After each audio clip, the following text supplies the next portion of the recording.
Thank you for watching our video. Please give us a big like, subscribe to our channel for new videos every day with amazing cars. Leave us your opinion in the comment section on the video. Thank you. As automakers rally together in an attempt to denounce President Donald Trump's threats to levy additional tariffs on vehicle imports, one European country has shaky hands amongst its peers. On Thursday, German Chancellor Angela Merkel reportedly noted that she would support lowering tariffs on cars imported from the U.S. to European Union countries. After a threat from Trump to impose a 20% tariff on foreign automobiles imported into the United States, both domestic and foreign automakers have been reaching out to the Department of Commerce in an attempt to explain how these tariffs would be damning to the U.S. economy. The White House and EU are both playing with a loaded deck that risks both jobs and profits on each side of the Atlantic, effectively making the situation land at a stalemate until one of the sides plays its next card. It seems Germany is feeling the weight of the EU's risk by noting that the country would be open to reducing EU-imposed tariffs on vehicles imported from the US.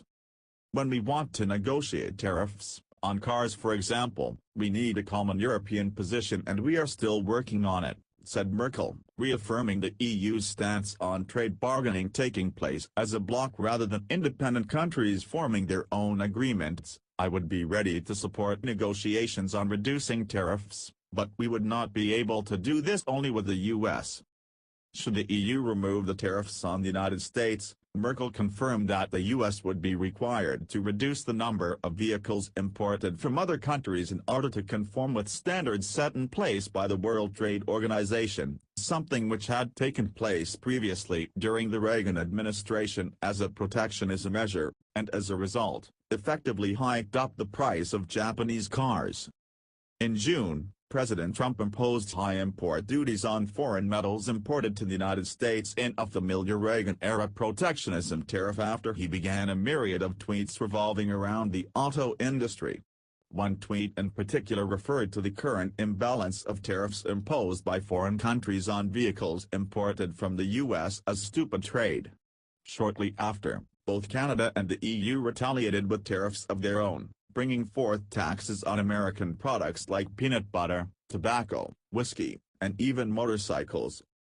Much like the auto manufacturers warned, some American businesses affected by the tariffs like Harley-Davidson have already begun the process to cut its U.S. workforce and move overseas amid the tariff turmoil.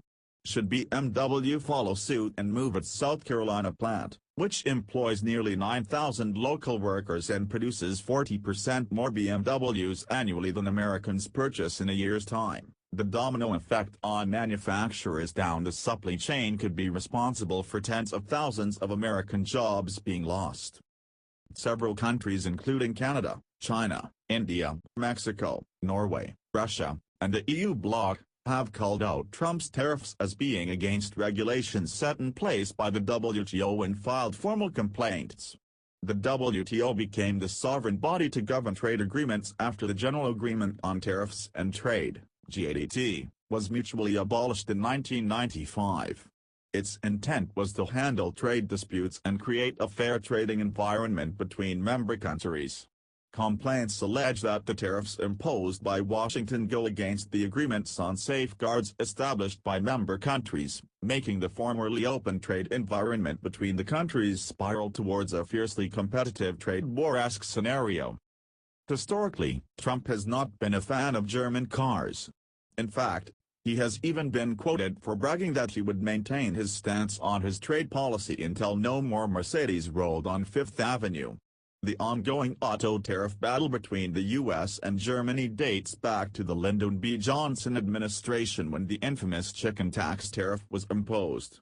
Masked as a response to West Germany's tax on the import of American chicken products, the administration's 25% duty fees on light-duty trucks that still exists today, it wasn't until later that the tariff was revealed to have passed in an attempt to appease the United Automobile Workers Union and avoid a strike during an election year. As a result, Volkswagen was the hardest hit with the import of its infamous Type 2 van that was configured for any sort of light-duty work. The following year, VW's value of imported Type 2s dropped by nearly two-thirds. The protectionist approach toward industry tariffs through multiple U.S. presidential administrations has not improved the open trade climate for U.S. consumers, effectively limiting which vehicles are imported to the states, which could be the reason behind the lack of an Corp-less pickup in the market.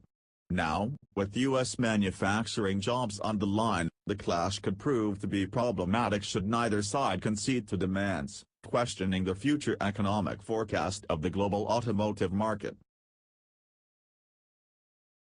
Thank you for watching our video. Please give us a big like, subscribe to our channel for new videos every day with amazing cars. Leave us your opinion in the comment section on the video. Thank you.